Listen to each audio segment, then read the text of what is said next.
Hello, listeners. We have a special memoir class coming up, specifically teed up for writers who are ready to think about pitching and publishing their memoirs. And so if that is you, listen up. The class is called From Page to Pitch to Submission, and we're billing it as an intensive because it's got a lot of stuff going on.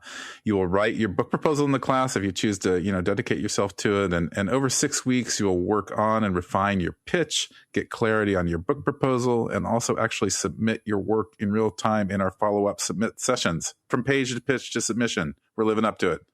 Exactly. It's a very hands-on class, Grant. And some of the stuff I'm excited about is we're going to be giving memoirists lists of venues that accept personal writing, which is a big help to people who are just trying to figure out where do I pitch stuff. We're also having a live pitch-a-palooza where writers will have an opportunity to pitch their work to a panel, which includes the book doctors, David Henry Sterry and Ariel Eckstedt. And those two are known in this industry for their very great feedback that they give on verbal pitches. And Grant, what else have we got? We've got guest teachers Courtney Mom and Dan Blank, who are two popular Substackers and teachers who will be supporting writers with the pitch and with Author Platform. And it's a lot on its surface, but the class is for anyone who thinks they might want to sell their manuscript in the next 6 months to a year. Yeah. And I always say to my students that it's super clarifying to do this kind of work when you're working on your manuscript. You don't have to be done because the work of the pitch and the proposal is also in part about refining what you think you're doing. And it's really helpful. And then getting feedback for the idea, positioning the work, and then seeing how saleable it might be. It's going to be hard work, but also fun. We always make things fun. And we start on September 7th. So head over to memoirnation.com and take a look under the classes navigation tab and consider joining us this fall. Yeah, we would love to have you. So for now, on with the show. Hello, seekers of self, students of the real you, brave enactors of your authentic self. I'm Grant Faulkner, a man who has been pursuing his real self since he thought he truly nailed it when he was 18. But I was wrong. Turns out my real self is quite slippery and likes to squirm around and even run away. And I'm here with my co-host, Brooke Warner, who has always seemed like the very grounded person to me and who knows herself well. Yet I also know that Brooke has gone through at least a few different versions of the current Brooke. So, Brooke, I want to know, is that accurate, or have you known your true and real self throughout it all? Or how do you even think about identifying and being your real self? I like that. Versions of the current Brooke. I'll have to sleep on that one. But, the whole thing is very existential. I'm going to answer by saying yes. I feel like I've been my true self throughout it all. At the same time, I think we all have iterations of who our self is at a different point in our lives.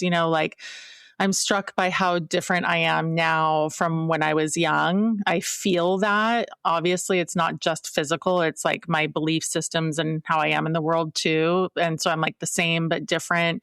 And then sometimes I also think about how a particular choice not made would have impacted who I would have become versus who I have become. And then I think a lot about the impact of circumstances, of course, on all of our lives. Like you might become a different person because of a loss or a trauma. You might strike it rich and move to a mansion and separate yourself from suffering, and then you become a certain kind of person. We certainly see that in the world. So all of that, is what comes to mind, of course, when you ask that question, because I can't imagine being anyone else other than who I am. But I also can imagine that life circumstances could have pushed me to be very different. So, Grant, there you have it. You've brought me to a very philosophical place. Me too. While I'm listening to you, I want to meet all the Grants and all these multiverses, especially the ones where I have a mansion. No, you don't want to be that person. Probably on your not. Ivory tower. Probably not. But I could at least go for a few household appliances that work. This question's on my mind because it's a very dominant theme in Roz Hernandez's new memoir, Peeing in an Empty Bottle. A great title for memoir, by the way, and we're going to dig into that in our interview. And I think it's really the dominant themes in all of our lives when I think about it. Not only who we are, but how do we be who we are, and what costs are we willing to take in order to be who we are, and what are the benefits of embracing our true self? There's just so many questions about it, as you rose.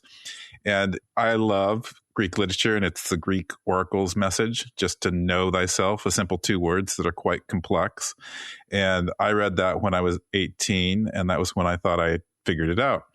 And it's a great power to know yourself, I think, in all regards. When you feel a solidity of self, you can be more bold and more you, both on the page and obviously in life. And you gain confidence because your self-knowledge is a type of bedrock, I think, that makes you stronger.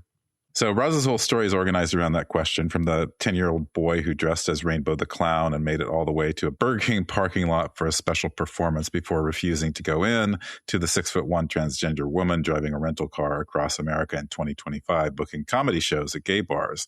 And the distance between those two people is the memoir. Yeah, which is really profound. We talk about this idea of like, you have to have transformation and memoir, and this is like ultimate and actual physical transformation. And the Burger King scene is so sad because she, who is then a little boy, is there in a full clown makeup, sitting in the back seat. The pronoun thing is a little difficult because when you go back in time, like at the time he was a boy, so back seat while his mom is trying to talk him into going in, and he just can't, because as the little boy he has been bullied at school, and the local newspaper even ran a story about him and his dad being a clown duo. And then suddenly the very thing that gave him permission to be himself in public, the makeup, the performance, the character, felt like a target. And so Roz, the author, describes this as the moment when she vowed to herself that she would never let the world see her be herself. Only 10 years old. And, it's very relatable. Like these moments, like I was saying, these profound traumas. And then she spent the next 14 years keeping it all a secret, becoming an alcoholic, a drug user to cope with all the things. And then she got sober at 20 something and made a new vow. And that vow was, fuck being normal. It's time to be me. And you can feel that in her interview, I think. Yeah. And it's an extraordinary thing to say, and even more extraordinary to do, especially when you're trans, because of how the world treats trans people. And we're certainly going to get into that now. I mean, I just was so struck by Roz saying like her very existence makes people angry. So many different layers to our interview and discussion with her. And what's interesting to me is the question of what me even is, because Roz, as you mentioned, went from a boy to drag queen to trans woman. And those aren't just identity stages, they're also performing stages. And she talks about how drag is all artifice, the wig, the name, the fake breast, the doing stand-up as a full drag queen. It just felt wrong to her because audiences thought she was telling personal stories while wearing a costume that wasn't exactly her. So she stepped away from the persona and grew out her own hair and became the real Roz, and then discovered that being the real Roz in the wrong room was also a kind of performance, because she was constantly educating people and managing their discomfort and earning the right to be there. And I obviously haven't experienced anything like this since I'm a straight white male, and the world has basically been set up for my comfort in my lifetime, which is why I was interested in this dramatic moment in the memoir, which I'll call the Jay Leno problem. And there's this fascinating passage in the introduction where she talks about Jay Leno giving advice to a whole group of open mic comedians at the Hollywood Improv, including her. And at that time, she was an addict, living in her car, working the door for minimum wage. And he told them all to go perform for audiences where they might bomb, and then to go back until they win them over, performing for everybody, appealing to the widest possible range of people. And she took that advice for a while. This advice also, I think, really applies to people as writers to think about and reckon with. But then she realized that's great advice if you want to become Jay Leno. She recognizes there's no way she will ever be a comedian like Jay Leno who appeals to the masses. And so she accepted that. And I actually wonder, when I heard that story, if Jay Leno knows who the real Jay Leno is, since the real Jay Leno is trying to please the greatest number of people. And perhaps that's why I've never particularly liked his comedy. It kind of lacks bite or true personality. It is for everybody, so it's very sanitized. Oh gosh, and talk about like the epitome of privilege, to be like, just do this without thinking about the ways in which it would impact someone like Roz, who is like, I clearly can't do that because, my very existence is offensive to some people. And, so then coming to that acceptance is really so much of the book and actually so much of our interview, which I so appreciate. And, I do want to note that a big part of the memoir's momentum is created in that it's centered in a 46 city 50 show tour of an LGBTQ plus series of venues across America that she launched on impulse in February of 2025, just as Trump was beginning his second term, just as the cultural climate for trans people was really getting dark fast.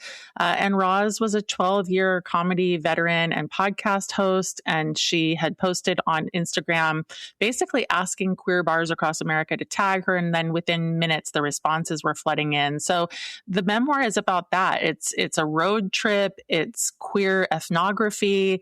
It's meditation on what it means to be visible when visibility is dangerous. It's just really a great construct for a book. And then the road trip and the memoir are building towards something that is truly unapologetic for her people, going to gay bars, queer venues, all across America. And it's not because she can't make it in comedy clubs, by the way, but really because she doesn't want to win over people that aren't into what she is doing. And so I just love that. She is done earning her place in the wrong room. And so, sorry, but not sorry, Jay Leno. I think, yes.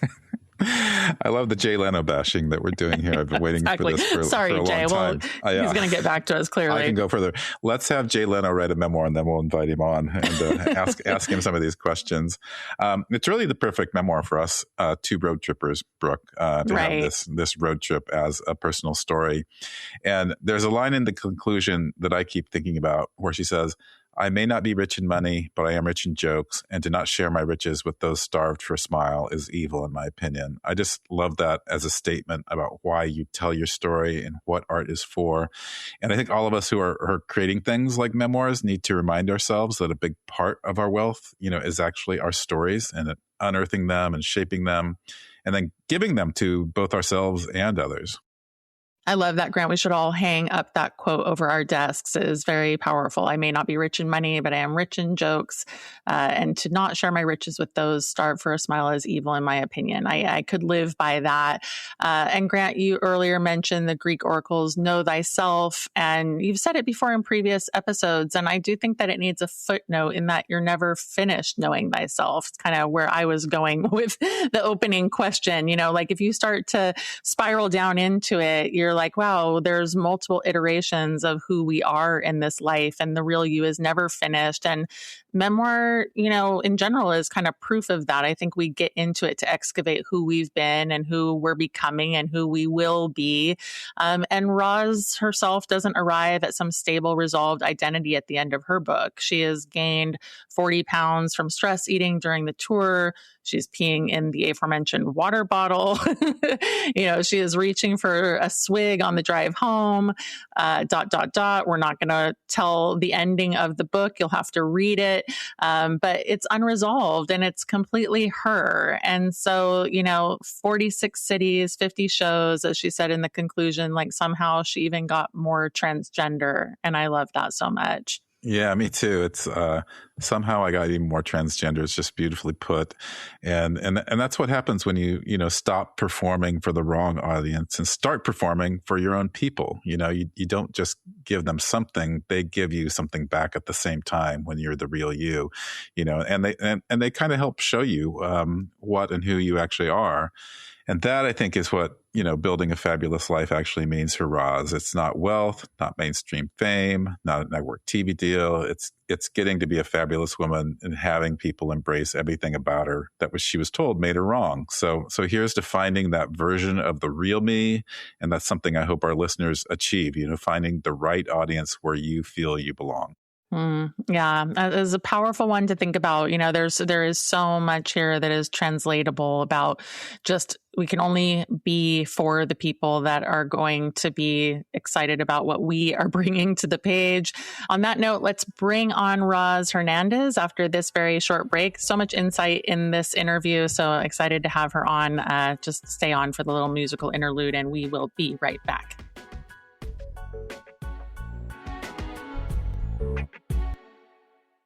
Welcome back, everybody. I am excited to introduce Roz Hernandez, who is a transgender comedian based in Los Angeles. In 2023, she starred in an 8-episode TV series on Hulu called Living for the Dead with Kristen Stewart. In 2024, New York Magazine's Vulture named her one of the comedians you should and will know. She was the opening act for Bob the Drag Queen's U.S. tour. Apple Podcasts named her comedy podcast Ghosted by Roz Hernandez their pick of the month.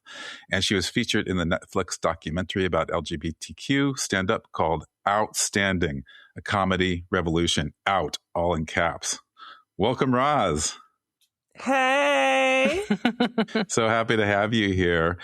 And your memoir opens with you sitting in your car outside a comedy club in LA, eating a Taco Bell cheesy bean and rice burrito from the $1 menu and not wanting to go me hungry. in. I know. Yeah. Doesn't that sound good? Except for everything that's happening at Taco Bell today with their lettuce. Otherwise, great. Right. But that image, sets the whole emotional register of the book, funny and brave and slightly absurd, but deeply real at the same time. And so I'm just curious, because I've been thinking about the beginnings of books. When you sat down to write the book, why did you decide to start there?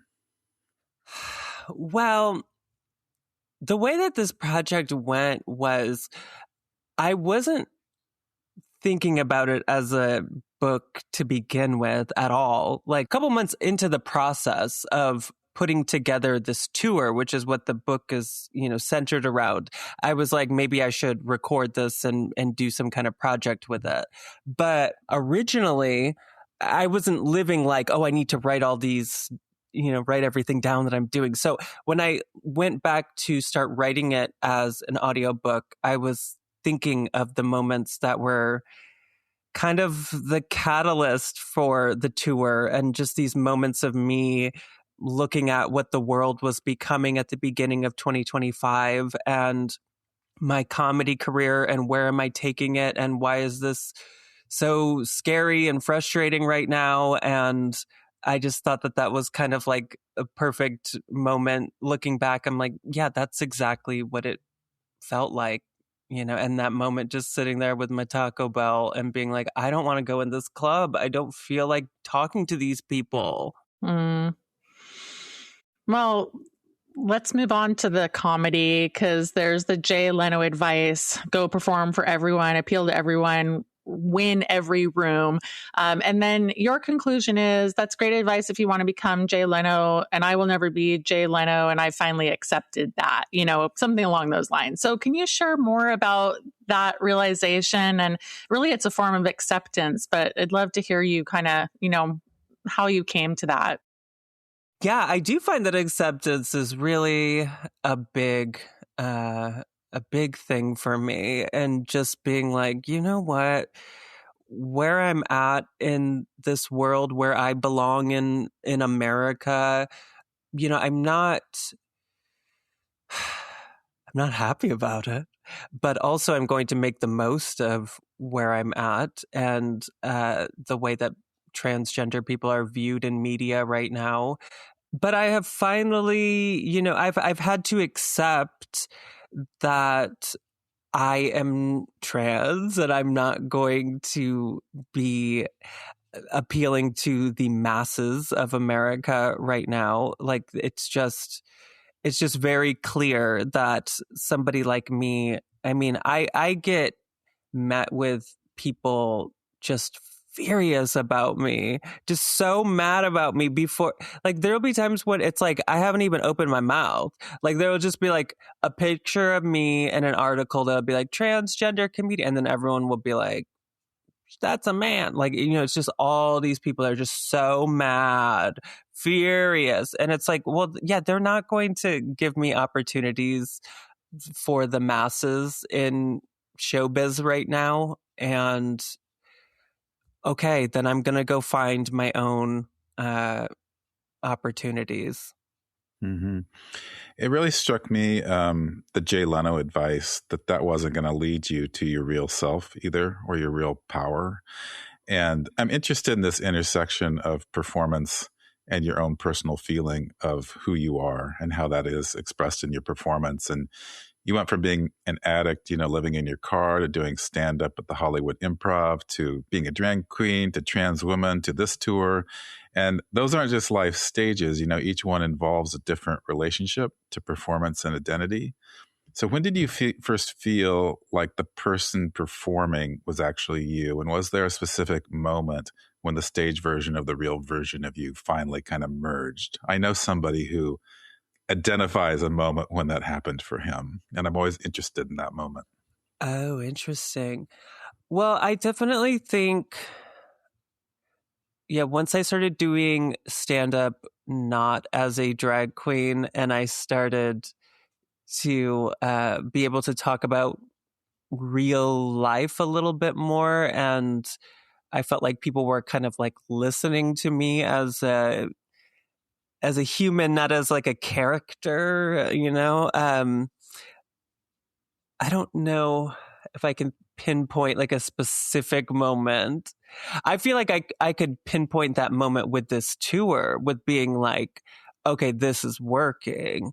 Because that's the thing, is like, I've done stand up for, I think now it's like 13 or 14 years or something. And I've done it in a variety of different places. And I've definitely done it in gay bars, which is what this tour was. But never like this, where I was like a touring, headlining comedian. Oh, this person's coming to town, buy your tickets. Like, I never really did it that way. And it was a risk, and I wasn't really sure if it was going to work or not. But I had hopes for what it would be and what it would feel like, and how it would work. But a lot of the venues I went to, I had to explain to them like what a comedy show entails, and they had no clue what I was pitching to them. And I'm so grateful that they took the risk, because a lot of places said absolutely not, like, no, we don't do that, no. But most of the places I went to don't do comedy shows, so they were taking a risk, and they opened their minds, and it worked. And I remember just like a few into the tour being like, oh my God, this is like so much better than a comedy club. Sorry, but it's so much better and so much more fun, at least for me. Like, it was just like a more fun vibe.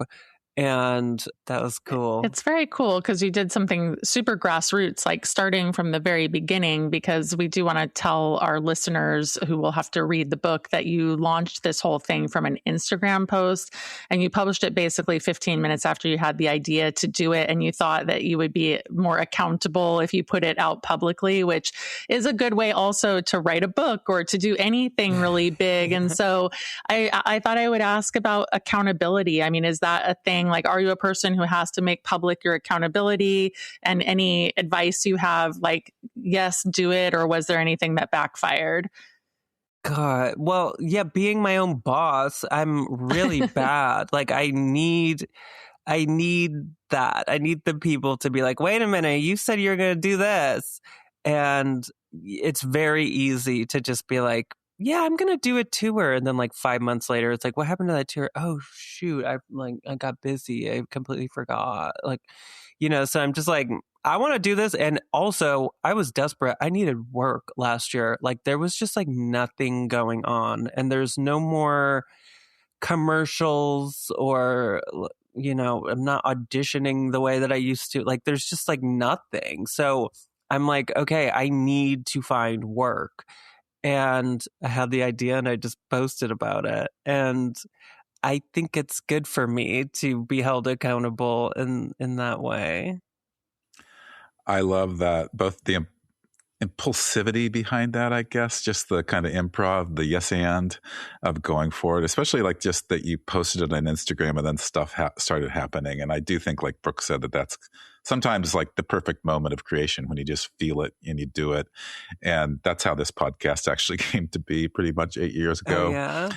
And and so I love how the intersection of just say yes and desperation combines to make a great creative act, you know? Well, and that's kind of what it was so hard to come up with a title for this book because I was just like, how do I do like a title that's like it's a road trip, but it's also a gay bar thing, but it's also a trans thing, and it's a comedian, and it's a tour. Like, it was just so many things. And then when I thought of the title Peeing in an Empty Bottle, which is something I had to do, I'm like, it's kind of a metaphor for the desperation and finding a solution by grabbing whatever's closest by you and just hoping for the best. That's a good metaphor for writing, definitely. Well, we had the comedian Jeff Hiller on the podcast, not long ago, maybe about a year ago. Yeah, we love him too. And he talked really beautifully about how LGBTQ plus people find community in unexpected places, which is what his TV show is also about, but finding it in small towns and in unlikely venues and, in pockets of belonging that you just wouldn't predict from the outside. And you experienced a version of this across 46 cities, which is just such a heroic undertaking just to get there. And so what did you discover about queer community in America that you didn't know before you left, and what surprised you the most? I really wish I had a good answer for that because, like, truthfully, my philosophy with safety with doing this tour, because there's a lot of cities I didn't want to go to throughout the years because I'm like, I can't do a comedy club in Alabama and like hope that my people show up or whatever. Like, I just can't do that. So I thought if I did it at gay bars, at least I'll feel safe with that being the venue and the clientele. And so I started to think like, well, if there's a gay bar anywhere, then I'm safe if I'm in that building. So I kind of was just hoping, but if a business is able to stay in business, even if it's in the middle of nowhere, there must be people that go to it. So I just kind of thought wherever I go, I'll find the LGBT people. And then when I was in these places, I would have long stretches of travel by myself, driving or being in hotel rooms, and I'm so lonely. And then as soon as I show up, I'm like, people that can like understand me. I can like, even the staff of the place or whatever. I'm just like, please just stay in the dressing room with me and let's talk. There's so much that we can relate on. And so I kind of knew, and it helps in the age of the internet where it's like we just kind of we have a shorthand or like we have a way of talking about certain things, and so it was just nice to feel it in person in various places. I guess just slightly different accents every time. Good way to put it. I bet. Well, I want to ask you about one of the figures in your book who's very moving, Mia, Uncle Mia, 67-year-old Black trans woman at Stacy's who's been performing since 1981 and talks about wanting to connect gay people with gay businesses, who said, I'm trying to connect gay people with gay people because of the way society is set up. And you write that you find it instrumental as a queer person to spend as much time with queer and trans elders as possible, which it was just very moving. So what did spending time with people like Mia and other veterans on this tour teach you about what survival actually looks like? Yeah, that you're talking about Mia Inez Adams is her name. She's spectacular. I mean, I just always love my elders. I'm always like, tell me a story. What were the 90s like? I like to hear about the part of history that I'm hopefully contributing to. I want to know about it before I was a part of it. I always want to know whether it's drag or comedy or stand-up or transness. Like, I just want to know what it was like for other people and what kind of little tidbits they can offer me as I move forward. And there were several trans performers that were veterans that I got to sit down with throughout the process of this audiobook. And I don't know, I find it so important because people don't listen to trans people very often. It feels like people talk about trans people all the time. They don't actually give trans people an opportunity to talk often. And, you know, a question that I always have for older trans people is like, how do you compare before to now? Like, how do you compare like the 80s or 90s to now as a trans person? And both had their struggles, but in previous decades, it wasn't really something that people talked about as much. And now it's like on the forefront. It's like people are talking about it nonstop and it's always negative. And I find it really interesting, these people that are survivors that have been trans this whole time and have seen multiple sides to it. And, you know, I think for a very long time, they were especially not seen. They were people that were pushed into the shadows, and they've gathered a lot of wisdom. I think sometimes in the shadows and in the closets is where you're observing and picking up on things that everyone else might not be because they're too busy living their lives. And I find trans women very wise. You told us about the title earlier, and I still find it to be one of the most arresting and compelling and intriguing titles of a book that I've ever seen, and I love it. I also love that you don't really know throughout the book. There's some suspense, like why this title, until the very end. You know, and it comes at the last scene of the book, and you're peeing in a water bottle backstage at the Cavern Club Theater in the basement of Casita de Campo. And that was the place where you got sober, you know, where you found your comedy community, where you got your name. And then reaching for what you thought was a water. Now, don't ruin it. Okay, don't ruin it. I'll stop spoilers. There. I'll stop there. Well, there was a couple of times that I peed in an empty bottle because there was a time in the middle of the book where I did it in a rental car and I didn't do a very good job. I'll just say that. Well, I think it's a perfect ending, you know, because it's deeply uncomfortable and funny and exactly right in that moment. So can you tell us more about the title? Maybe you talked about it as a metaphor for your book and the perfect like kind of image. But if you go dig down into it a little bit more and tell us some details about that, I guess without letting the punchline go. Sure. Well, I really wanted to get across to people, like, if you have a dream, go for it. And, you know, I don't have a ton of money. I don't have an assistant. I don't have a team. I don't have a tour bus, but I want a tour. And so there's certain things that I have to do to survive. And, you know, this tour included me footing the bill for rental cars and all of my gas and driving myself places and then putting myself up in hotels and hoping people showed up to my shows. And, you know, it was not glamorous, but when I'm on stage, it's glamorous.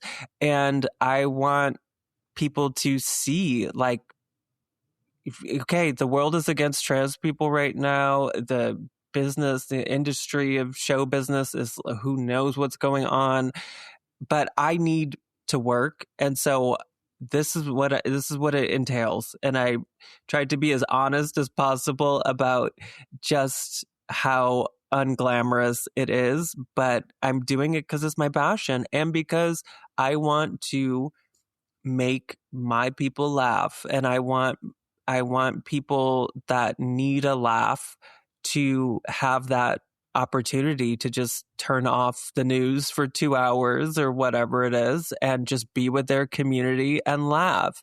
And I'll drive across the country to do that, and I'll pee in an empty bottle if I have to, as the bathrooms are terrifying throughout America right now as a trans person. And so, yeah, I'll figure it out. Nothing's going to stop me. There's the anthem right there. Yeah. I mean, thank you for saying, all the things that we already know, of course, that things are terrible in general, but specifically for trans people. And, here we are in Trump's second term, all the anti-trans legislation, all this stuff where visibility itself is scary. And so I wanted to just home in on this a little bit, because people are essentially saying to you throughout, like, be safe. And then you're saying, well, okay, like, to quote your words, I'm going to gay bars, not Klan rallies, and I refuse to let Hollywood elites or anxious well-wishers define what's possible for me. So it's an extension of what you're saying. And yet that also requires a lot of defiance, I think. I mean, maybe it's just a lot of different emotions and resilience and perseverance and a million other things. But I did kind of want to ask you about that defiance and if you felt that was true, and did it sustain you for the journey, or was there something else that you might point to in terms of a quality inside of you? Oh God, this one. I mean, this, I was so annoyed because I saw a be safe comment this morning, actually. And, it's like, I know where it comes from. I understand. It's almost always not trans people. So I don't know. There's just there's a quality to that when people say it to me where I'm like, do you not think I know what I am in this world? Do you think that I truly am not aware of what's going on around me? Do you really think I don't know I have to look around my shoulder all the time? Like, I know you're not like, oh, this dumb trans person doesn't know. I need to make sure they know that people don't like them. So be careful. It like really pisses me off, but I know that's not their intention. I know that they're just trying to be, whatever, sweet, look out for me, whatever. So it just kind of like upsets me because I'm like, I live this life. I have to sit with this all the time. And I'm also a person with dreams. And I'm somebody that, I mean, I have a lot of friends that are people I do comedy with or started with or whatever, that they don't have the same problems that I have to deal with. I don't have the same problems they have to deal with. But, they're able to chase their dreams in a different way. I have to do it this way. I'm just sort of trying to figure out how to do it my way with the circumstances that we are given right now. And I just kind of feel like it's not helpful. It's like, everyone just don't worry about me. Okay. It always kind of also feels like a little bit of like, I told her she shouldn't have done it. Like it's like they want to do a I told you so or something. And it's like, this isn't helping. It's not actually helping. I know to be safe. I'm not stupid. Well, it's like a platitude too. I mean, that's what I always think. I mean, some people clearly do want you to be safe, but it's like, yeah, then how am I meant to make myself safe? I mean, you could almost do a whole second book about that, or a comedy routine, because it's very loaded. It's very, and I talk about it quite a bit throughout the audiobook. Just like, I wanted to also be honest about that, about like how I have to maneuver. But yeah. I'm not walking down dark alleys. Okay. I know certain things not to do, but at the same time, I can't just sit in my apartment. Okay. I have to make money. I've got things to do. I've got a purpose in life, and I feel that I deserve, just like everybody else, to live my life to my fullest. And I can't control how other people are going to react to that, but I'm not going to completely let it stop me. It's a kind of interesting segue to our last question here. And the conclusion of the book, it ends with this. You're not doing it for the little boy in the backseat of the Burger King parking lot anymore. The beginning stories that you tell about, but you're doing... Yes, me. I was the little boy, by the way, not just some random little boy. Yeah, you were the little boy. Listeners know that Roz was a little boy. There's not another little boy. Good. But you're doing it. You're very forward looking. You're not looking so much in the rearview mirror, because you're doing it for the transgender woman in the front seat of a rental trying to pee into an empty bottle. And, it's just like a remarkable reframe, I think, not necessarily about healing your childhood self per se, resolving the past, but really claiming your present self in whatever messiness or uncomfortableness there is in that. And, your present self is the one worth fighting for. So I was wondering if you could talk a little bit about that assertion at the end. Yeah, I mean, again, I think a lot of it is acceptance and just sort of saying, I think I say towards the end, like, if this is the best it gets, I'm fine with it. Like, I really do love my life. It's not what I thought it was going to be at all, in like a million different ways. Even just being a transgender lady comedian, which I didn't know was even possible growing up. I certainly, once I was like, okay, I'm going to be a comedian, I didn't think I was going to be driving myself to gay bars across America. I didn't think it was going to be that. But I'm like, this is what I've always dreamed of. This is what my dream was to be creative and to entertain people and to be able to be myself and find people that also are accepting of me and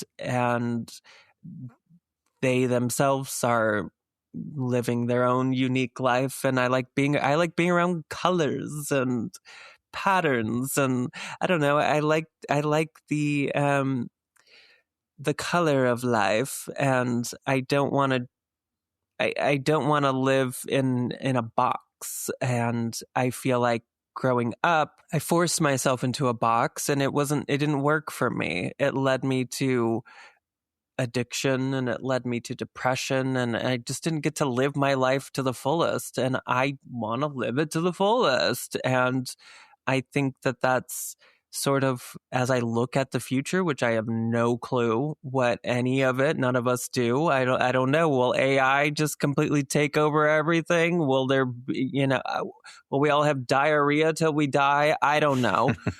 But in the meantime, I'm going to make the most of it. I love how acceptance is a type of superpower for you.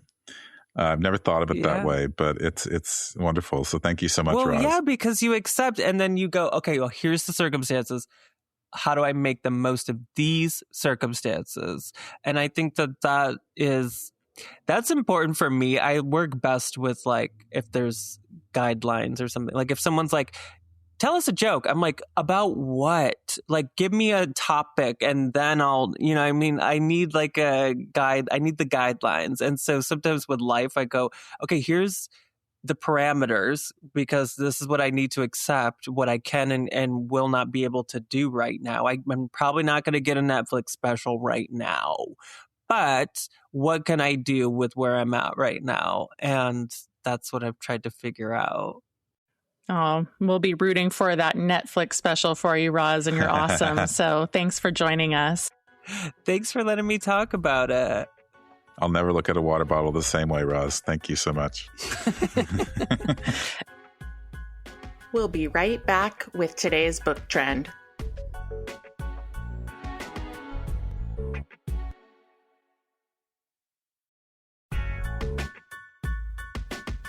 Well, Brooke, I want to talk about a New Yorker piece that came out last week that I have not been able to stop thinking about. And the article's called The Rise of the As Seen on TikTok Sticker, which was written by Brady Brickner Wood. And it's behind a paywall, but the excerpts circulating on the internet are enough to make, any writer feel a little queasy. And the premise is about those, the promotional stickers that sometimes publishers put on book covers. And the argument is essentially that the sticker used to mean a book had been discovered in a very good way, but now it means that the book was designed to be discovered. So there's a difference there. Yeah, I also noted this article, especially because another hot button article on the demise of reading came out in The Atlantic recently, and it created a complimentary stir, you might say. And the distinction between a book being discovered organically and one being designed to be discovered does matter, because what that writer is saying, Brickner Wood, basically they're talking about the difference between a book finding its readers because somebody loved it, told their friend, it spread, versus a book being engineered from the start to go viral on a platform, which is definitely something that certain publishers really try to do. Then what you end up with, Grant, of course, is like tropes, and the cover looks a certain way and the premise looks a certain way. It's all optimized for a 60-second video. And what he finds when he looks at Book Talk is that literary quality has essentially become irrelevant, which hurts my heart to say that out loud. There's a direct quote that's been circulating everywhere online, the one where he says that a book being cringe, flat and formulaic, or written like an 11-year-old is not at all an impediment to a Book Talk recommendation, as long as it hits the emotional beats its genre promises. And so, I don't know. This is, once again, we're in a downer kind of trend again today, Grant. But we're going to find hope at the end, Brooke. I promise you. We're going to dig deep. We're going to get there. Take a breath. Yeah, because that's a very damning sentence. And, it all connects to something else in the piece that I think is maybe the sharpest observation. The idea that on Book Talk, the social dimension of reading has become more important than the private one. So the sticker doesn't say, this is a good book. It says, this book was seen. And being seen on social media is itself the credential. Right. And says so much about our world right now. And I do want to provide a counterpoint to that, again, like searching for the hope, because books have always been social objects. Book clubs exist, of course. People have always recommended books to friends. And so the question is, what happens when the social dimension becomes so dominant that it eclipses everything else? And when the conversation about the book replaces the experience of actually reading it, which, there's book culture, right? Yeah, this actually reminds me of a farcical podcast I once wanted to create. The premise of it was to review things without experiencing them, because so many people do that with the internet. They just pick up a vibe and then offer a verdict without even watching the film.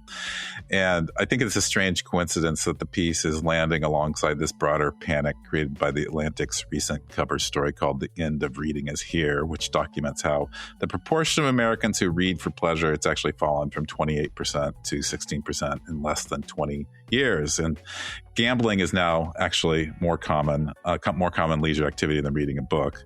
And that's actually a sentence I had to read twice, but it sort of makes sense to me given all the gambling ads I see around. Right. Well, yeah, the natural response to both of the pieces is despair, but I do think it's important to push back, because for as long as I can remember, we have been bemoaning the end of reading and the end of the book, and people, of course, still read.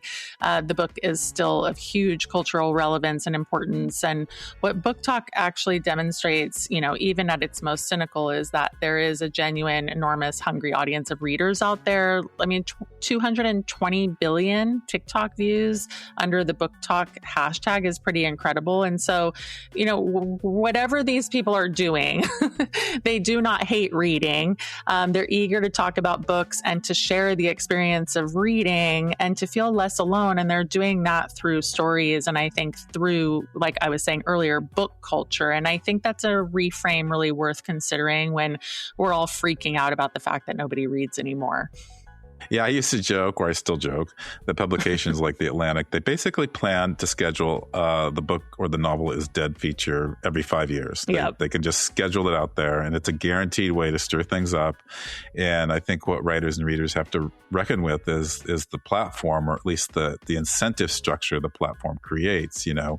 What that means for writers is that building an authentic readership is the answer, and not to compete with Book Talk on its own terms. The answer is to offer what Book Talk cannot do, which is depth and the private experience and the relationship between a reader and a book that happens in silence and changes something in them, to focus on the writing, in other words. So I think that goal of building a writer to reader relationship, that's not mediated by an algorithm, is why we keep coming back to, authors, if they're developing an author platform, is to think about the newsletter, the podcast, the community, the forums where the social dimension and the private dimension can actually coexist. Yeah, that's kind of funny. I was thinking it's 2026. It's time to do the death of the book. Yeah. And then in 2031 again. Exactly. I totally agree with you. And, these writers who are building durable readerships, they're not chasing that sticker. They're the ones who have found their people. They're going deeper with them. I mean, Kiese Lehman comes to mind for me because Heavy came out in 2018 on Scribner. Not a major publisher, mid-size advanced. It didn't go viral. It didn't have a celebrity endorsement or a Book Talk moment, but it had this slow readership, and you started hearing about it because it was wonderful. Readers saw it and recommended it. And those are the kinds of books that I see a lot, my community is reading them, and then they start to go viral in their own way. Oh my gosh, have you read that?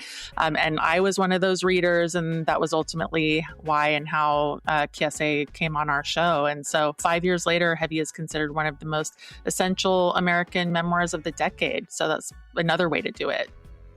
Yeah, and Lewis Hyde, I'm thinking of him, who wrote The Gift, and he'd say that the book that was engineered to go viral, he makes this distinction. He calls that a commodity, a product, and the book that finds its reader because it was, is genuinely true. That's a gift. And a gift, as he puts it, moves and keeps moving. And that's the things algorithms can't really replicate. A book that someone hands to a friend and says, you need to read this, not because it trended, but because it mattered. Yeah, I really love that distinction. And readership is worth building. That's the thing, not just trying to passing by and grabbing for it. It's it really takes effort. And that is what we are here for, folks. For those of you who have been listening to our show for more than a year or even more than 2 years, you might remember that we spend the month of August revisiting our favorite shows. And so we match up 2 episodes that have some sort of point of commonality, either on topic or guest, and we kind of choose and put them together. And so that's going to start up next week and run through August. And then in September, Grant, if you can believe it, year 9 of this podcast. Year 9, we're ready for you, listeners. So I hope you're ready for us. Yes, I hope that you're ready for us too, listeners. But I do want to ask you for a couple of things. Grant is cracking me up. Rate the show, give us a review, come see what we're up to at Memoir Nation if you haven't already. We are doing a lot of memoir related stuff. We're looking forward to doing that memoir related stuff with you. So we'll be back, every week in August with the mashups, and then in September for a whole new season. So thanks, everyone.